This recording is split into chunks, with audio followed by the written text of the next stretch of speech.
One day they are there, the next day they are not. No explanation, no warning, no conversation. Just silence where there was previously a connection. You check the messages. The last exchange looks entirely normal. You scroll back through your conversation history, looking for the moment things changed. Some sign you missed, some indication of what caused this. You find nothing. And then you begin the exhausting psychological exercise that ghosting always produces. The attempt to explain the inexplicable, to find reason in behavior that came with no reason attached. Ghosting.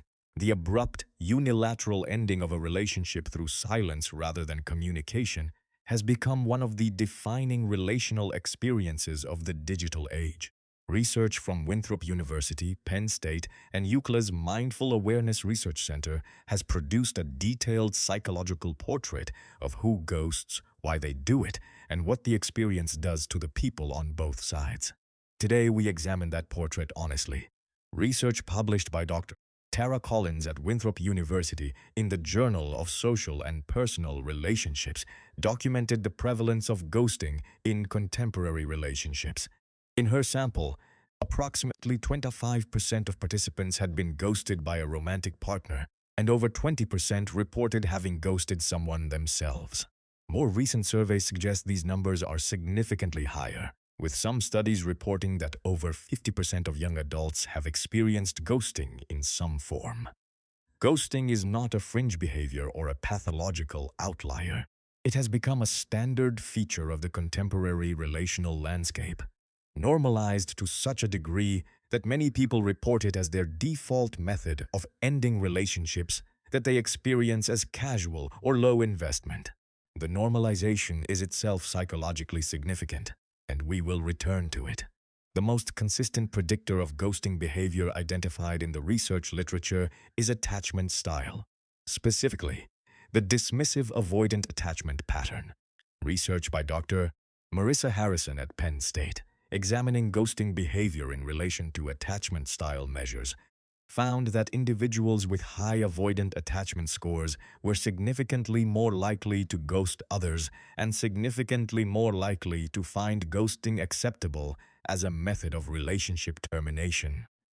Dismissive avoidant attachment develops in early environments where emotional expression was minimized, where needs for connection were treated as excessive or inconvenient, and where the child learned that maintaining emotional distance was safer than pursuing closeness. Adults with this attachment pattern have internalized the belief that emotional needs, their own and others, are best managed through withdrawal rather than engagement. They are uncomfortable with intimacy, find direct emotional confrontation threatening, and experience the clean break of ghosting as preferable to the perceived emotional complexity of honest communication. For the avoidant ghoster, ghosting is not primarily about the other person. It is a self-regulation strategy, the removal of a social stimulus that has become too emotionally demanding, too complex, or too threatening to continue engaging with. The other person's feelings in the equation are genuinely minimized, not out of malice, but because the cognitive and emotional processing of the other person's experience is exactly what the avoidant pattern is designed to circumvent. Stan Tatkin at UCLA's Mindful Awareness Research Center, whose work on psychobiological approaches to couple therapy draws on extensive attachment research, identifies conflict avoidance as a central feature of the ghosting pattern.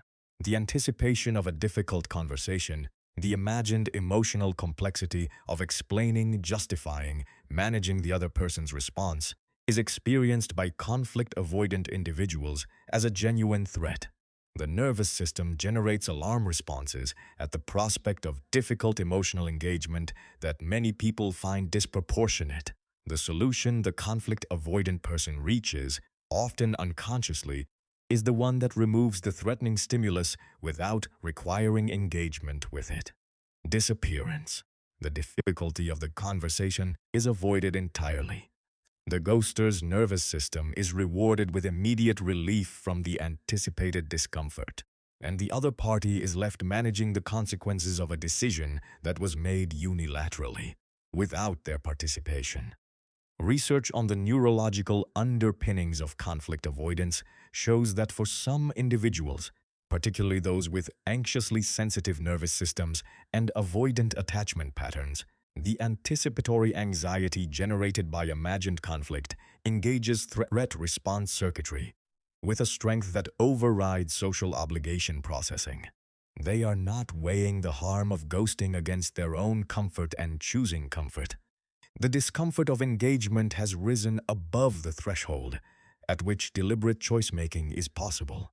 Research on the psychological consequences of being ghosted documents a specific and significant harm that distinguishes ghosting from other forms of relationship endings.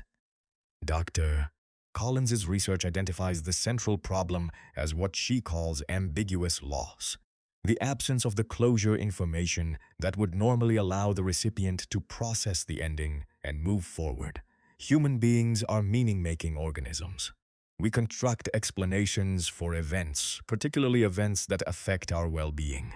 When the ending of a relationship comes with information, even painful, difficult information, the recipient has the material needed to construct a story that makes sense of what happened. The ghosted person has no such material. They are left with the event, the absence, and no explanation. And into that explanatory vacuum, the human mind reliably pours the most available source of explanation. Themselves. Was it something I said? Something I did? Something I am? The person who was ghosted runs an internal investigation with themselves as the primary suspect, generating self-critical narratives, reviewing their behavior for evidence of failing, constructing explanations that locate the cause in their own character or actions, rather than in the behavior of the person who chose silence. This self-directed processing is not a choice. It is the natural consequence of a situation that provides no alternative target for explanation, and it can produce, particularly in anxiously attached recipients who already carry a baseline concern about their own adequacy and lovability, significant and lasting psychological harm. The digital environment has created conditions that make ghosting more psychologically available than it has ever been. Relationships initiated and maintained through screens carry less felt reality than in-person relationships. The other person is literally pixels, their presence mediated through a device that can be turned off. This reduces the perceived cost of disappearance. If you have never sat across from someone, never heard their voice, never read their body language in real space, ghosting them costs less viscerally than ending an embodied relationship would. Additionally, the volume of digital relationships available at any given time reduces the perceived irreplaceability of any individual connection. When the pool of potential connections is theoretically infinite, the investment in any single connection and the perceived cost of losing it is correspondingly reduced.